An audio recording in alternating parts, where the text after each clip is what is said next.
बीड विधानसभा मतदारसंघ पहिल्यांदा हा मतदारसंघ चर्चेत आला। शरद पवारांनी ज्योती मेटे आणि राजेंद्र म्हस्के यांचा पक्षात प्रवेश घडवून आणल्यानंतर त्यानंतर या मतदारसंघाची चर्चा झाली। पवारांनी विद्यमान आमदार संदीप क्षीरसागर यांना तिकीट जाहीर न केल्यामुळे मग इथं संदीप क्षीरसागर विरुद्ध योगेश क्षीरसागर अशी फाईट ठरली। त्यानंतर जयदत्त क्षीरसागर यांनी अर्ज भरून माघार घेतली। ज्योती मेटे यांनी बंडखोरी करत आपला अर्ज कायम ठेवला, तर मनोज जरांगे पाटील यांनी आधी निवडणूक लढवण्याची घोषणा करत नंतर इथून माघार घेतली। थोडक्यात काय तर बातम्यांमधली टॉपची जागा बीड विधानसभेने सोडली नाही।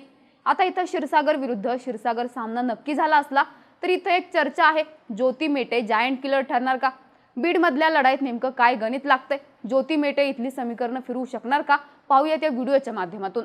नमस्कार, मी नम्रता आणि तुम्ही पाहताय बोल भिडूची स्पेशल सिरीज मतदारसंघाचं राजकारण। बीडमध्ये यंदाच्या इलेक्शनला सगळ्यात जास्त चर्चेत असणारा मुद्दा आहे तो म्हणजे जातीय समीकरण। लोकसभेवेळी देखील इथं बीडमध्ये मराठा विरुद्ध ओबीसी याच मुद्द्यावर निवडणूक झाल्याची चर्चा झाली होती। मराठा समाजातून येणाऱ्या बजरंग सोनवणे यांनी लोकसभेत विजय मिळवला, त्यावेळी त्यांना बीड विधानसभेतून 61,000 मतांचं लीड मिळालं होतं। साहजिकच विधानसभेला मराठा विरुद्ध मराठा किंवा ओबीसी विरुद्ध मराठा अशी लढत होण्याची चर्चा झाली।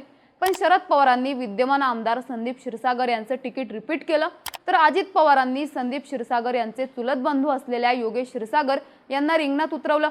साहजिकच मराठा आरक्षणाच्या मुद्द्यावरून चर्चेत असलेल्या बीडमध्ये ओबीसी विरुद्ध ओबीसी असा सामना फिक्स झालाय। सुरुवातीला अशीही चर्चा झाली की ज्योती मेटेंना पक्षात घेऊन भविष्यातलं आश्वासन देऊन शरद पवारांनी क्षीरसागरांसाठी मराठा वोट बँक सेव्ह केले। पण या चर्चेला शह बसला, कारण ज्योती मेटेंनी शिवसंग्रामकडून अर्ज भरण्याची घोषणा केली। जरांगे पाटलांची भेट घेऊन अर्ज भरला, मग हा अर्ज कायम सुद्धा ठेवला। आता त्यांच्या उमेदवारीमुळे जातीय समीकरणं कशी बदलतात, तर ओबीसी विरुद्ध ओबीसी सामन्यात मराठा चेहरा म्हणून ज्योती मेटे यांचं नाव पुढे येतं। पण मराठा मतदान एक गठ्ठा ज्योती मेटे यांच्याकडे शिफ्ट होऊ शकतं का? तर मेटे यांच्या पथ्यावर त्यांची पार्श्वभूमी आणि शिवसंग्रामची ताकद या दोन गोष्टी पडू शकतात। ज्योती मेटे या मराठा समाजाचे दिवंगत नेते विनायक मेटे यांच्या पत्नी। शिवसंग्राम या संघटनेच्या माध्यमातून विनायक मेटे हे कार्यरत होते। त्यांनी मराठा आरक्षणाचा प्रश्न देखील ताकदीने लावून धरला होता, पण मेटेंचं अपघाती निधन झालं आणि हा प्रश्न काहीसा बॅकफुटला गेला। पण त्यांनी शिवसंग्रामच्या माध्यमातून ताकदीनं संघटन उभारलं होतं। शिवसंग्राम संघटनेचं मुख्यालय बीडमध्ये आहे। साहजिकच शिवसंग्रामचं इथं केडर आहे जे विभागल्याची आणि ताकदीनं ऍक्टिव्ह नसल्याची चर्चा झाली। पण आता ज्योती मेटे स्वतः रिंगणात आहेत, त्यामुळे केडर ऍक्टिव्ह झाल्याची चर्चा आहे। विनायक मेटे यांच्या निधनानंतर असलेली सहानुभूती आणि शरद पवारांनी पक्षात घेऊन देखील तिकीट न दिल्यानं तयार झालेली सहानुभूती या दोन्ही गोष्टी मेटे यांच्या पाठीमागे उभा राहू शकतात। मेटे साहेबांचं अधुरं स्वप्न आणि लोकसभेनंतर विधानसभेला देखील शरद पवारांनी नाकारलेली संधी यामुळे आरक्षणाचा मुद्दा गंभीर असताना भावनिक वातावरण तयार करण्यात ज्योती मेटेंना यश आलं, तर बीडमध्ये वेगळा निकाल पाहायला मिळू शकतोय। ज्योती मेटे यांनी आपल्या प्रचाराच्या बॅनरवर विनायक मेटे यांच्यासोबतच मनोज जरांगे पाटील यांचा देखील फोटो लावलाय। त्यांनी तिकीट मिळवण्यासाठी जरांगे पाटील यांची भेट देखील घेतली होती।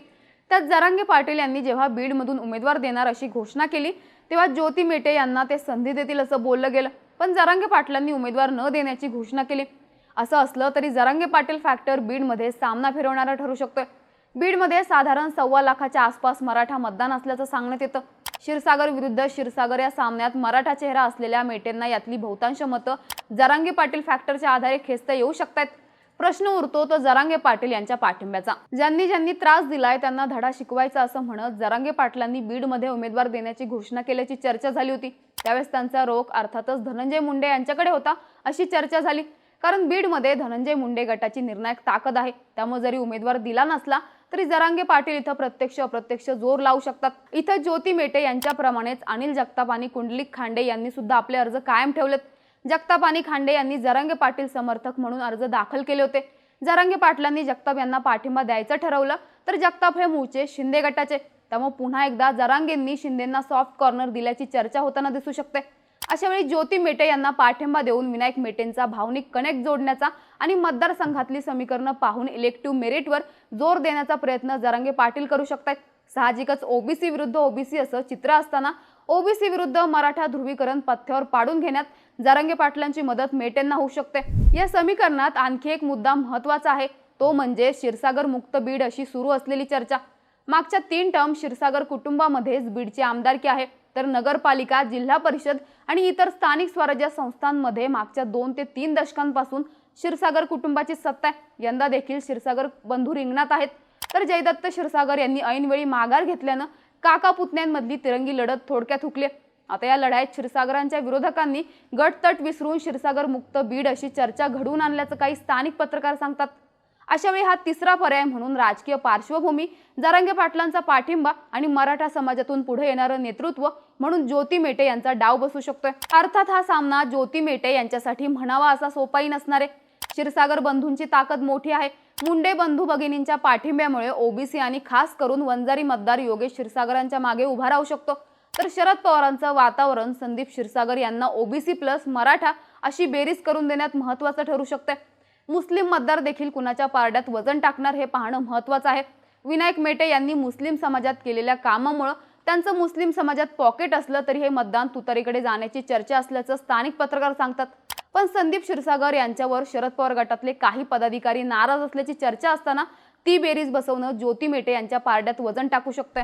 मागच्या निवडणुकीत अगदी काठावर झालेली लढत, त्यात आता मराठा मतांचं ध्रुवीकरण, जरांगे पाटील फॅक्टर आणि भावनिक वातावरण हे मुद्दे लक्षात घेतले तर ज्योती मेटे यांच्याकडे जायंट किलर बनायची संधी आहे। पण समीकरण साधणं आणि ती प्रत्यक्षात आणणं या दोन्ही गोष्टींवर त्यांना कसरत करावी लागेल हे नक्की। तुम्हाला काय वाटतं? बीडमध्ये ज्योती मेटे जायंट किलर ठरतील का? तुमची मतं आणि प्रतिक्रिया कमेंट्समध्ये नक्की सांगा आणि बोल भिडूच्या YouTube चॅनलला सबस्क्राईब करायला विसरू नका।